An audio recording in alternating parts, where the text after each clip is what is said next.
किस spleen, spleen जो है उसमें ये कनेक्टिव टिश्यू है, ये ट्रेबिक्यूली आ रही है। स्प्लीन में हमारे पास होता है red pulp and white pulp.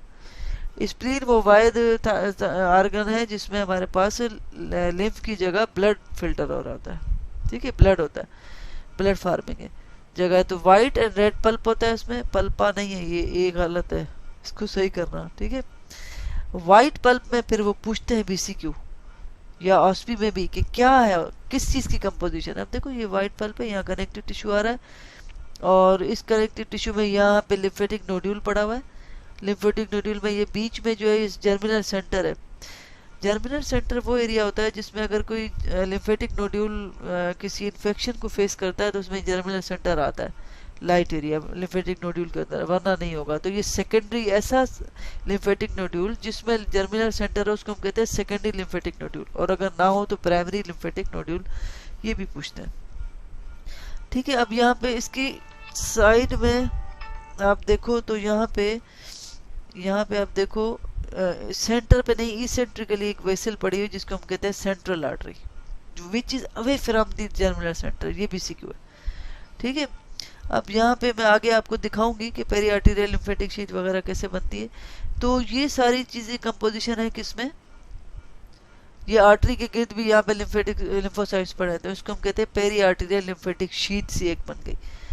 तो इसको कहते हैं, ये सारा कुछ व्हाइट पल्प में है, ठीक है। अब रेड पल्प में जब हम आते हैं तो उसमें हमारे पास क्या होगा, ये जो आप ये जो देख रहे हैं ना वेनस साइनसिस, ये एक साइनसिस है। ये रेड रेड क्यों नजर आ रहा है, क्योंकि ब्लड वेसल्स, ब्लड सेल्स हैं। तो जहाँ पे वेनस साइनसिस हो, अब मैं आपको कैसे, यहाँ पे ये देखो एक वेनस साइनस, फिर बीच में स्पेस है तो उसमें लिम्फोसाइट्स पड़े हैं। तो वेनस साइनसिस और ये जो लिम्फोसाइट्स यहाँ पे मौजूद हैं वो सर्कुलर फॉर्म में नहीं है, नोड्यूल नहीं बन रहा, ये कार्ड्स बना रहे हैं जिसको हम कहते हैं स्प्लेनिक कार्ड्स और बिलरोथ कार्ड्स, ठीक है। तो red pulp consist of venous sinuses and Billroth cords, ठीक है। यहाँ पे मैंने सेल के नाम भी लिखे हैं, ये सेल के नाम भी जरूर आने चाहिए क्योंकि ये बीसीक्यू में आता है। कौन से रेड पल्प में सेल्स हैं, इरिथ्रोसाइट्स, लिम्फोसाइट, क्योंकि ब्लड वेसल्स है ना, प्लाज्मा सेल्स, मैक्रोफेजेस, ग्रेन्युलोसाइट्स, सारे सेल मौजूद हैं, ठीक है। अच्छा, उसमें जो था व्हाइट पल्प में ज्यादातर मैंने आपको बी सेल ही बताया था, बी सेल और टी सेल। अब ये वो है स्प्लीन की बहुत अहम चीज है जो कहता है कि स्प्लीन की ब्लड सप्लाई बताओ।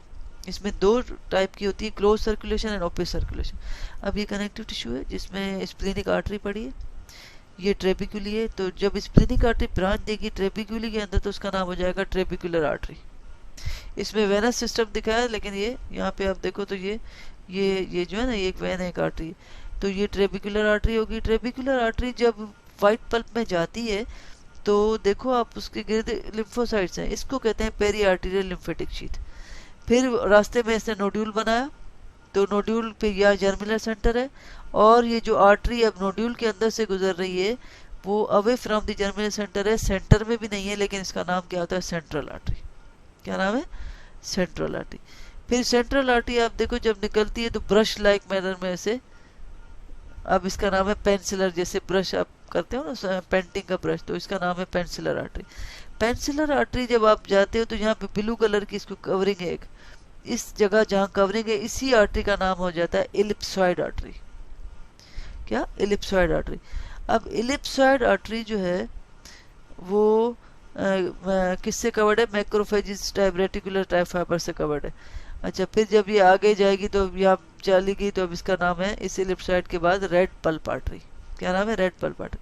अब यहाँ पे आप देखो रेड इस साइड वाले में रेड पल्प आर्टरी जो है, अगर, और ये वेनस साइनसिस है, अगर डायरेक्ट वेनस साइनसिस के ओपन अंदर होती है तो हम कहते हैं इट इज क्लोज सर्कुलेशन, और अगर ये बाहर अपना ब्लड देती है और फिर वो एब्जॉर्ब होके इस वेनस साइनसिस के अंदर जाएगा तो उस सर्कुलेशन को हम कहेंगे ओपन सर्कुलेशन।